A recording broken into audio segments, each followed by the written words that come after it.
আখেরি জামানার শেষ প্রান্তে এসেও ষড়যন্ত্র চলছে, যার ফলশ্রুতিতে আজকে মানুষ জানে না আহলে বাইত কি, আহলে বাইত কারা। মানুষ জানে না 12 ইমাম কি, 12 ইমাম কারা।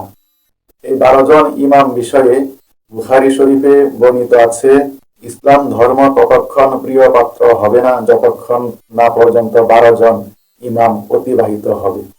বুখারী শরীফের 6ষ্ঠ খণ্ড, পৃষ্ঠা 3। যেহেতু কাছাকাছি পৃষ্ঠায়, সেহেতু আমাদের সমাজের প্রত্যেক দাবিদার আলেমগণি এটা পড়েছেন, কিন্তু তারা বর্ণনা করেন না। আর এই সমস্ত ইমামদের আদেশ পালন করা আমাদের জন্য ওয়াজিব, তাও বুখারীতে বর্ণিত আছে। বুখারী শরীফের খণ্ড 4, পৃষ্ঠা 165। মুসলিম শরীফের খণ্ড 4, পৃষ্ঠা 4। বুখারী শরীফ খণ্ড 9, পৃষ্ঠা 101। মুসলিম শরীফ খণ্ড 6, পৃষ্ঠা 3, 4। আবু দাউদ শরীফ খণ্ড 2, পৃষ্ঠা 207।